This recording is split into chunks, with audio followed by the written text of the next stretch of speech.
तथ्यों के आधार पर आप देखिए उसमें कोई दम नहीं है। ये बिल्कुल पॉलिटिकली मोटिवेटेड केस है जिसको लंबे समय तक खींचा गया। हम लोगों को न्यायपालिका में पूरा भरोसा है, we will fight it out legally.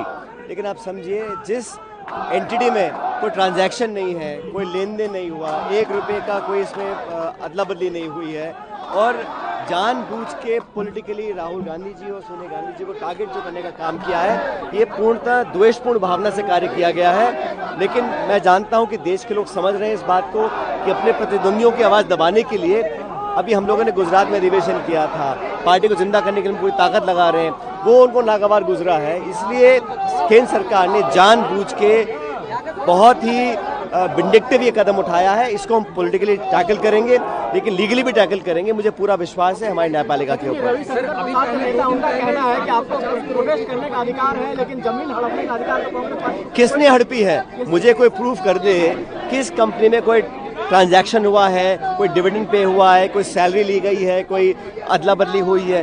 कुछ भी नहीं किया गया है। हमारी पार्टी का एक मुख्य अखबार था, उसके चलाने के लिए लोग पूरी कोशिश लगे हुए थे।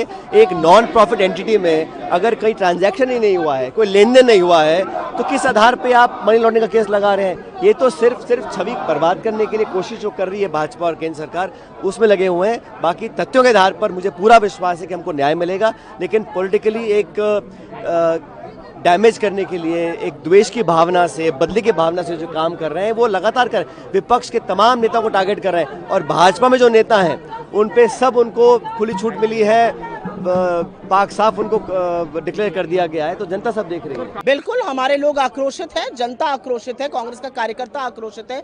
एक 12 साल के फर्जी केस में आपको 365वें दिन याद आया चार्जशीट दायर करने के लिए। चार्जशीट में आपने मनी लॉन्ड्रिंग का केस लगाया है। उस केस में जहां पर एक पैसे का लेन देन नहीं हुआ, एक एसेट ट्रांसफर नहीं हुआ। उस केस में जहां पर यंग इंडियन एक नॉट फॉर प्रॉफिट कंपनी है जो कि सेक्शन 25 के अंतर्गत है, वो अपने किसी शेयर होल्डर को एक नए पैसे का मुनाफा, सैलरी, डिविडेंड कुछ नहीं दे सकता है। एक ऐसे केस में एजेएल जो नेशनल हेराल्ड छापता था, उसके खिलाफ आप ये कर रहे हैं। असलियत ये है कि ये नरेंद्र मोदी जी की प्रतिशोध की राजनीति है, ये मोदी जी की घिनौनी राजनीति है, और इसका सामना हम कोर्ट में करेंगे। लेकिन जो लोगों का आक्रोश है, जो जनता आक्रोश है, जो हमारे कार्यकर्ताओं का आक्रोश है, वो बिल्कुल आपको दिख रहा है। क्योंकि ये दिखाता है कि नरेंद्र मोदी जी डरते हैं, वो हमारे नेता से डरते हैं, वो उन मुद्दों से डरते हैं जो हम उठाते हैं, और वो कांग्रेस का जो संगठनात्मक ढांचा तैयार हो रहा है उससे भयभीत है, घबराए हुए हैं। गुजरात अधिवेशन से बिल्कुल, क्योंकि हमने उनके गढ़ में घुसकर उनको ललकारा है।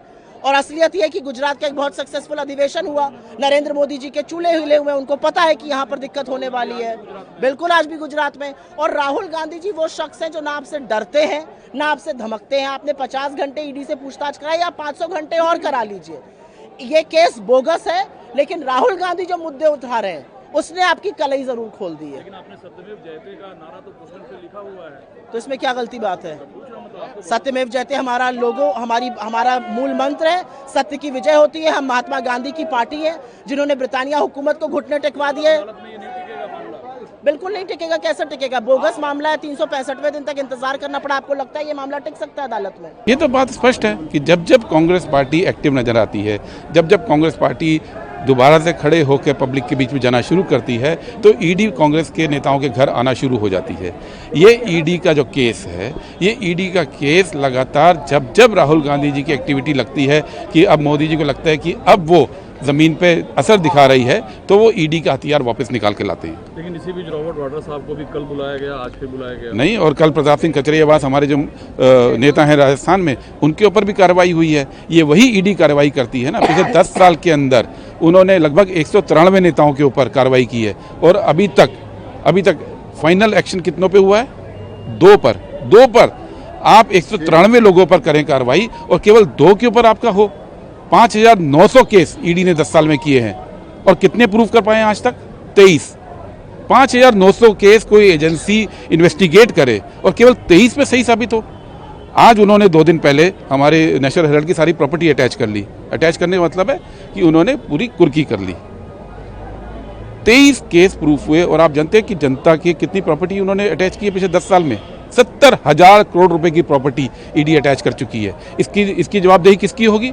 ये लोग क्या करते हैं कि पब्लिक परसेप्शन बनाने के लिए कार्रवाई करते हैं, बड़े बड़े फिगर देते हैं, चार्जशीट भी करते हैं, लेकिन कोर्ट में जाके गिर जाते हैं। ये वही ईडी है ना, अजीत पवार जी पे 25,000 करोड़ रुपए का मामला किया था कोऑपरेटिव बैंक स्कैम में। आज अजीत पवार कहाँ बैठे हैं, आज वो ईडी कहाँ पे है? केस दस केस। अब तो पूरे देश को मालूम है कि ईडी का काम केवल धमकाना है। ईडी एनफोर्समेंट डायरेक्टरेट नहीं है, ईडी एवरीडे धमकी का रूप बन चुकी है। लेकिन आपके जो वर्कर्स हैं उनके हाथ में जो तख्तियां हैं उस पे है डरो मत सत्यमेव जयते। सत्यमेव जयते अदालत में क्या आप जीतेंगे? बिल्कुल, हम 2G का केस जीते थे, हम कोल का केस जीते थे। पिछले 20-25 साल में बीजेपी ने जितने आरोप लगाए हैं हमारी लीडरशिप के ऊपर, एक भी आरोप सही साबित हुआ है? केवल झूठ फैला के परसेप्शन बनाने की राजनीति करते आए हैं। क्या एक भी आरोप सिद्ध हुआ है? चार्जशीट तो 2G के केस में भी की थी, क्या हुआ? वो कोर्ट ने उठा के फेंक दी। चार्जशीट तो कोल के केस में भी हुई थी, क्या हुआ? कोर्ट ने उठा के फेंक दी। इसी बीच आज सुप्रीम कोर्ट सुनवाई भी शुरू कर रही है वक्फ संशोधन विधेयक को लेकर। 11 रिट हैं सुप्रीम कोर्ट में। नहीं तो वक्फ के ऊपर तो बिल्कुल गैर कानूनी काम इस सरकार ने किया है।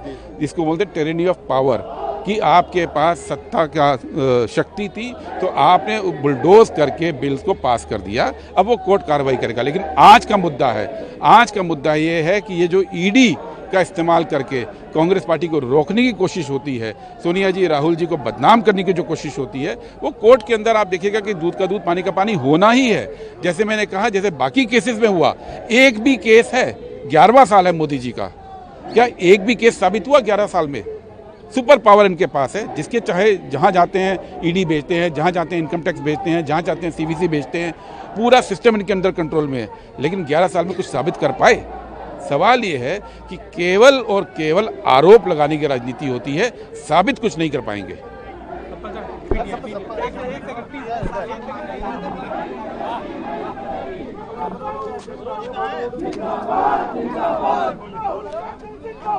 जिंदाबाद जिंदाबाद ईडी के दम पे ये सरकार नहीं चलेगी, ईडी के दम पे ये सरकार नहीं चलेगी, नहीं चलेगी, पुलिस के दम पे ये सरकार नहीं चलेगी, नहीं चलेगी, सोनिया जी के सम्मान में कांग्रेस मैदान में, राहुल जी के सम्मान में कांग्रेस मैदान में, माइनॉरिटी डिपार्टमेंट जिंदाबाद जिंदाबाद जिंदाबाद, राम प्रताप गढ़ी जिंदाबाद जिंदाबाद जिंदाबाद, कांग्रेस के राहुल जी के सम्मान में कांग्रेस मैदान में। अदालत में लड़ाई आप लोग लड़ रहे हैं, इस मेगा प्रोटेस्ट से पार्टी क्या हासिल करना चाहती है? अदालत में लड़ाई जिस एजेंसी के जरिए पहुंचाई गई है, उसकी जो पूरी मंशा है वो सिर्फ और सिर्फ विपक्ष को प्रताड़ित करने की है। इधर गुजरात में अधिवेशन होता है, राहुल गांधी जी मोडासा पहुंचते हैं और इधर चार्जशीट दाखिल कर दी जाती है। आप क्रोनोलॉजी समझिए ना। भारतीय जनता पार्टी आने वाले बिहार के चुनाव से, गुजरात में कांग्रेस पार्टी की सक्रियता से, आने वाले असम के चुनाव की संभावित हार को देख करके और विपक्ष की सक्रियता को देख करके, 400 पार के नारे के बाद भी 240 पे अटक जाने के बाद भारतीय जनता पार्टी चाहती है कि विपक्ष को पूरी तरह से कुचल दिया जाए, उनके संसाधन तोड़ दिए जाएं, उनके नेताओं का मनोबल तोड़ दिया जाए। लेकिन भाजपा ये भूल जाती है कि ये गांधी परिवार है जिसने इस देश के लिए न जाने कितनी कुर्बानियां दी हैं। आप गांधी परिवार पे आरोप लगाते हैं, वो एक गांधी परिवार वो परिवार है जिसने अपनी निजी संपत्तियां इस देश के लिए दान कर दी हैं। आप उस पर इस तरह के आरोप लगाते हैं, ये बहुत शर्मनाक है और इसके खिलाफ पूरे देश में आज कांग्रेस पार्टी प्रदर्शन कर रही है। राहुल गांधी तख्तियों पे लिखा है डरो मत और सत्यमेव जयते। सत्यमेव जयते जब आपने लिखा है, मतलब अदालत पर भरोसा है आपको, और डरो मत का नारा है। हमें अदालत पे भरोसा है, लेकिन मीडिया पे बिल्कुल भरोसा नहीं। आप जो भाषा बोल रहे हैं, ये भाषा जो है, आप हमें लोकतंत्र में प्रोटेस्ट नहीं करने देना चाहते। आप हमारे प्रोटेस्ट पे सिर्फ सवाल करेंगे। आप भारतीय जनता पार्टी से सवाल करिए ना कि उनकी मंशा क्या है। गुजरात में अधिवेशन होता है, तुरंत चार्जशीट दाखिल हो जाती है, जिसका कहीं दूर दूर तक कोई नाम नहीं था। आप 55-55 घंटे बुला करके पूछताछ करते हैं। तो दरअसल भारतीय जनता पार्टी की मंशा पे सवाल खड़े करिए। विपक्ष को आप प्रोटेस्ट भी नहीं करने देना चाहते क्या? हम सत्यमेव जयते का नारा लेकर के प्रोटेस्ट कर रहे हैं ना। हम कौन सा किसी को व्यक्तिगत आक्षेप करता हुआ प्रोटेस्ट कर रहे हैं? हम कह रहे हैं सरकार जो है वो प्रताड़ना की राजनीति कर रही है, विपक्ष की आवाज को चलना चाहती है, राहुल गांधी को डराना चाहती है जो संविधान बचाने के लिए लड़ रहे हैं। लेकिन राहुल गांधी जी खुल के कह रहे हैं, मैं ये नहीं कहता कि मेरा सर न मिलेगा, लेकिन मेरी आंखों में तुझे डर न मिलेगा। आप राहुल गांधी को नहीं डरा सकते हैं। बिल्कुल, राहुल गांधी जी गुजरात में हैं और मिशन गुजरात, अधिवेशन, बिहार में सक्रियता, असम का संभावित चुनाव, क्रोनोलॉजी समझ लीजिए, यही है भाजपा की नफरत की और डर की राजनीति के विपक्ष से जनता के भरोसे ना जीत सको तो एजेंसियों को उतार दो, ईडी को उतार दो, इलेक्शन कमीशन को उतार दो, सारे संसाधन उतार दो और विपक्ष को डराओ।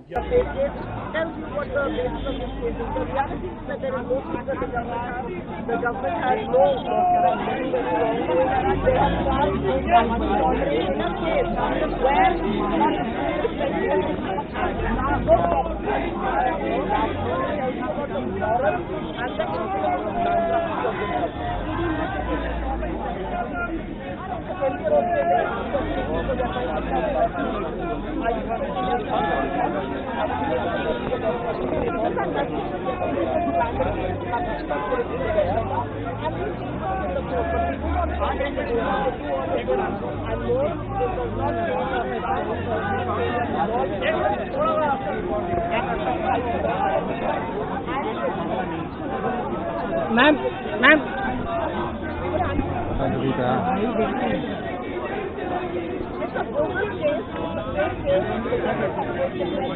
अदालत में लड़ाई जिस एजेंसी के जरिए पहुंचाई गई है उसकी जो पूरी मंशा है वो सिर्फ और सिर्फ विपक्ष को प्रताड़ित करने की। इधर गुजरात में अधिवेशन होता है, राहुल गांधी जी मोडासा पहुंचते हैं और इधर चार्जशीट दाखिल की जाती है। आप क्रोनोलॉजी समझिए ना, भारतीय जनता पार्टी आने वाले बिहार के चुनाव से, गुजरात में कांग्रेस पार्टी की सक्रियता से, आने वाले असम के चुनाव की संभावित हार को देख करके और विपक्ष की सक्रियता को देख करके, 400 पार के नारे के बाद भी 240 पे अटक जाने के बाद भारतीय जनता पार्टी चाहती है कि विपक्ष को पूरी तरह से कुचल दिया जाए, उनके संसाधन तोड़ दिए जाएं, उनके नेताओं का मनोबल तोड़ दिया जाए। लेकिन भाजपा ये भूल जाती है कि ये गांधी परिवार है जिसने इस देश के लिए न जाने कितनी कुर्बानियां दी हैं। आप गांधी परिवार पे आरोप लगाते हैं, वो एक गांधी परिवार वो परिवार है जिसने अपनी निजी संपत्तियां इस देश के लिए दान कर दी हैं। आप उस पर इस तरह के आरोप लगाते हैं, ये बहुत शर्मनाक है और इसके खिलाफ पूरे देश में आज कांग्रेस पार्टी प्रदर्शन कर रही है। राहुल गांधी तख्तियों पे लिखा है डरो मत और सत्यमेव जयते। सत्यमेव जयते जब आपने लिखा है मतलब अदालत पर भरोसा है आपको, और डरो मत का नारा है। हमें अदालत पे भरोसा है लेकिन मीडिया पे बिल्कुल भरोसा नहीं। आप जो भाषा बोल रहे हैं ये भाषा जो है, आप हमें लोकतंत्र में प्रोटेस्ट नहीं करने देना चाहते। आप हमारे प्रोटेस्ट पे सिर्फ सवाल करेंगे। आप भारतीय जनता पार्टी से सवाल करिए ना कि उनकी मंशा क्या है। गुजरात में अधिवेशन होता है, तुरंत चार्जशीट दाखिल हो जाती है जिसका कहीं दूर दूर तक कोई नाम नहीं था। आप 55 घंटे बुला करके पूछताछ करते हैं। तो दरअसल भारतीय जनता पार्टी की मंशा पे सवाल खड़े करिए। विपक्ष को आप प्रोटेस्ट भी नहीं करने देना चाहते क्या? हम सत्यमेव जयते का नारा लेकर के प्रोटेस्ट कर रहे हैं ना। हम कौन सा किसी को व्यक्तिगत आक्षेप करता हुआ प्रोटेस्ट कर रहे हैं? हम कह रहे हैं सरकार जो है वो प्रताड़ना की राजनीति कर रही है, विपक्ष की आवाज को चलना चाहती है, राहुल गांधी को डराना चाहती है जो संविधान बचाने के लिए लड़ रहे हैं। लेकिन राहुल गांधी जी खुल के कह रहे हैं, मैं ये नहीं कहता कि मेरा सर न मिलेगा, लेकिन मेरी आंखों में तुझे डर न मिलेगा। आप राहुल गांधी को नहीं डरा सकते हैं।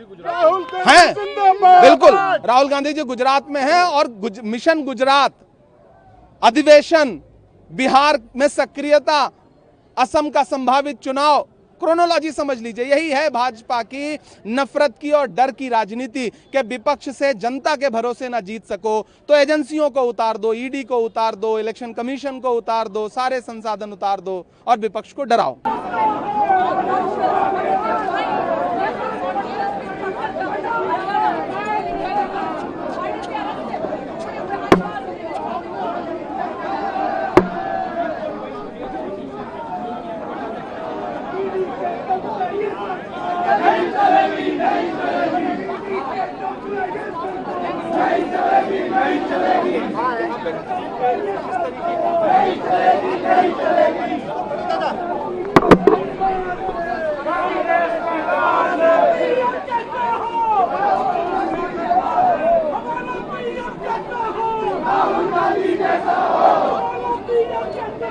राहुल गांधी जैसा हो।